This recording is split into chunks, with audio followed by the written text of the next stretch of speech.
Olá, sejam muito bem-vindos e hoje eu trago um problema que eu particularmente gosto muito porque ele dá vida, dá sentido ao estudo das frações, né? Muita gente tem dificuldade com fração, é natural, é um assunto que não é fácil. E esse problema aqui, ele mostra que você ter um bom conhecimento de fração, né?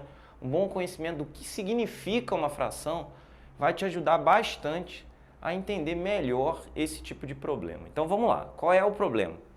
Eu tenho aqui uma jarra de suco, uma jarra de líquido, vamos botar uma jarra de líquido, pode ser suco, tá? Que tem uma parte de suco concentrado e duas partes de água. Então é um suco diluído, beleza? Tem uma parte de suco concentrado e duas partes de água. Eu já meio que dei uma dividida aqui para você entender. E aqui eu tenho duas partes de suco para uma parte de água. E aí eu deixei três divisões aqui. Essa jarra aqui, ela tem 2 litros, beleza? Então essa aqui tem 2 litros de suco. 2 litros. E essa aqui, ela tem 3 litros. Então, na real, o que eu tenho? Eu tenho uma jarra com 2 litros de um suco menos concentrado e uma jarra com 3 litros com suco mais concentrado. Então eu tenho essa jarra aqui e essa aqui. E aí eu quero misturar as duas. Então eu quero juntar essa jarra aqui com essa jarra aqui. Uma jarra que tem 2 litros com 1 de suco e 2 de água, com uma jarra que tem 3 litros com 2 de suco e 1 de água. Tá? E eu quero saber o que vai dar. Bom, esse problema ele tem várias soluções possíveis para você fazer. Mas o que eu quero mostrar é o seguinte. Quando eu for olhar para isso aqui, primeiro, aqui eu tenho mais suco do que aqui. E segundo, a concentração aqui é diferente da de lá. Então não dá para eu simplesmente sair somando as frações. Tipo aqui é 1 para 2 e aqui é 2 para 1, né? Ou aqui é 1 para 3 e aqui é 2 para 3. Certo? 1 para 3 mais 2 para 3 daria 3 para 3, ou seja, 1 para 1. O que não é a resposta, certamente, porque lá eu tenho um volume muito maior. Então a tendência é eu ter uma concentração próxima daquela. Mas eu vou fazer de uma forma intuitiva, eu vou fazer o seguinte. Como aqui eu usei azul e amarelo, eu vou usar o azul e o amarelo para simbolizar o que eu estou querendo dizer para você. Tá? Eu vou pegar esses dois aqui, como aqui é 1 para 2, eu vou dividir cada um desses em 3 partes. Então, eu vou dividir aqui em 3 partes. Vou dividir aqui em 3 partes e aqui em 3 partes.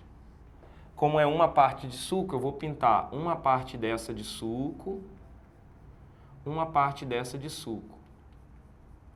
E aqui embaixo eu vou pintar 2 partes de água de azul. 2 partes de água, 2 partes de água. Uma parte, 2 partes. Isso mostra que se eu tiver 2 para 6, é o mesmo que ter 1 para 3, tá? Então isso que eu acabei de fazer mostra que as frações 1 para 3 e 2 para 6 são equivalentes, tá vendo? Tudo bem aqui, 1 para 3, 1 para 3, 2 em amarelo para 6. Fechou? Então mostra que elas são equivalentes. Eu vou fazer a mesma coisa na outra. Vou dividir cada uma em 3 partes. Por que eu estou dividindo em 3 partes? Porque aqui eu tenho 2 para 1. Então se eu dividir em 3 fica fácil. Beleza? Pô, mas e se não fosse igual? Se não fosse igual, você achava o MMC e fazia o mesmo processo. O MMC entre as concentrações de cada lado. Beleza? Aí faria a divisão nessa quantidade de partes. Como aqui calhou de ser 3 partes e 3 partes, ficou bacana, tá? Então, eu vou dividir ali também cada uma em 3 partes.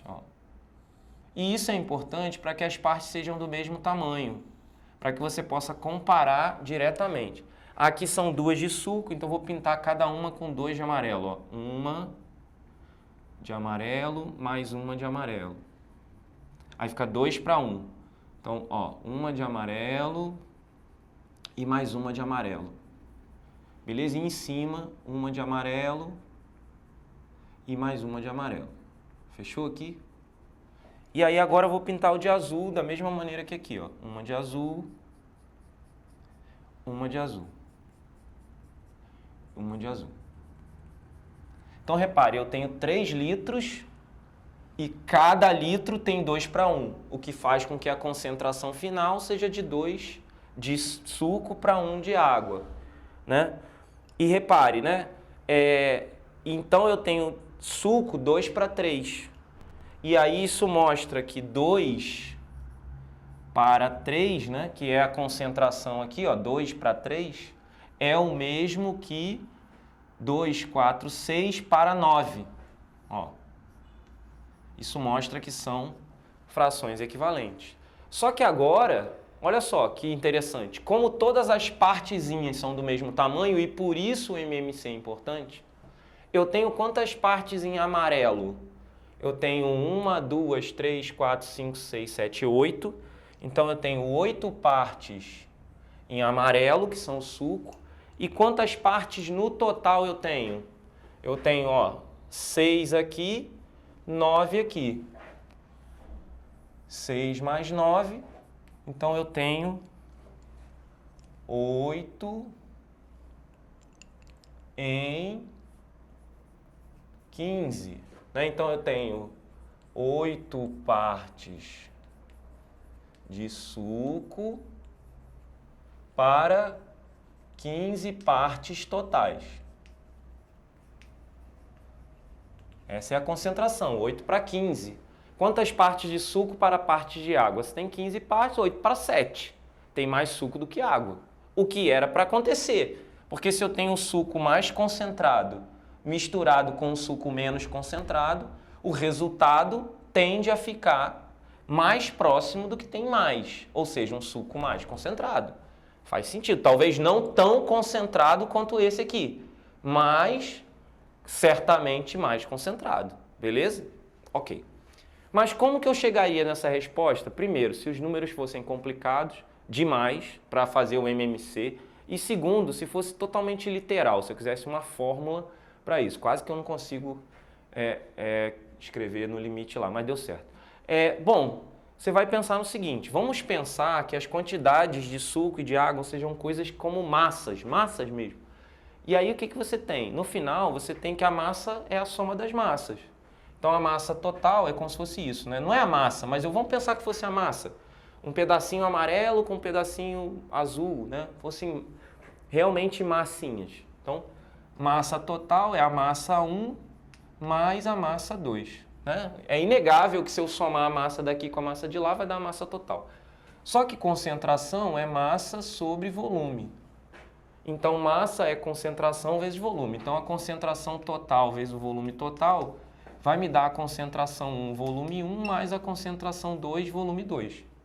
E, obviamente, a concentração total, então, vai ser concentração 1, volume 1, mais concentração 2, volume 2, sobre volume total, que é volume 1 mais volume 2. E isso é extremamente importante, porque mostra que a concentração é a média ponderada das concentrações com os pesos sendo os volumes. Então, isso aqui é uma média ponderada, ó.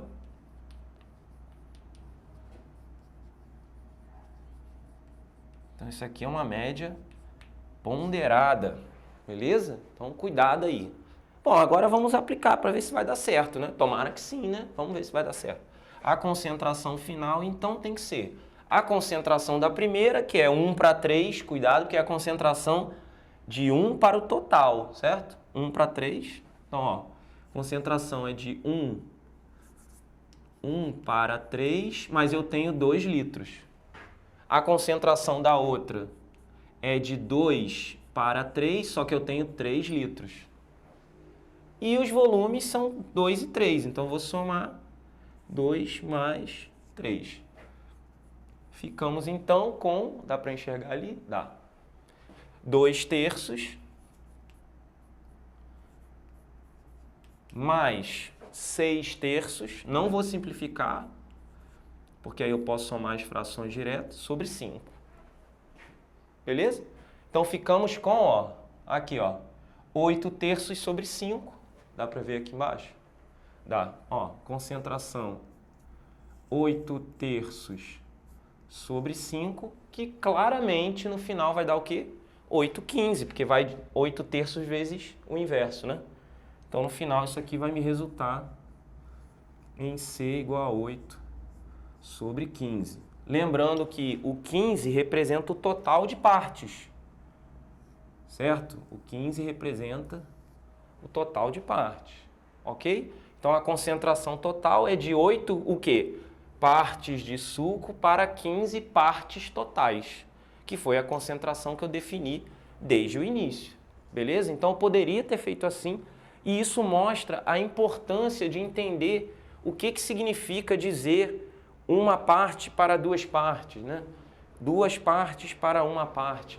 Onde que o volume, né? O que o volume ele faz mudar no problema, né? Se o volume é maior ou se o volume é menor, ele muda porque ele se torna um peso na média ponderada. Então você precisa entender que ele vai multiplicar, né, a concentração que você tinha antes, fazendo com que a concentração média seja uma média que está mais próximo da maior quantidade, porque senão você não vai ter nunca isso. Pensa você num copinho de café derramado numa piscina olímpica.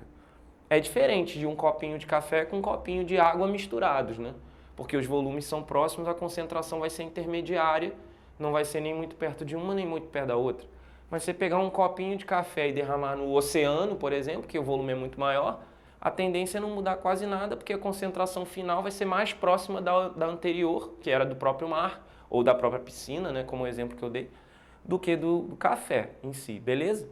É isso, depois desses longos 11 minutos, espero que tenha ficado mais claro para você como você resolve problemas desse tipo. E lembre-se, né, aqui eu estou falando da concentração de partes de suco em relação ao total, não de partes de suco em relação às partes de água. Tá? A gente pode até pensar em algo relacionado a isso, mas eu acho muito mais fácil pensar em relação ao total e, se for o caso, depois só subtrai que você sabe a concentração de um em relação ao outro, que dá certo também. Beleza? Um grande abraço, eu fico por aqui, até o próximo vídeo. E se você quiser ficar elegante que nem eu, modéstia à parte, tá aqui, ó, loja de camisetas, o link está na descrição. Até a próxima. Fui.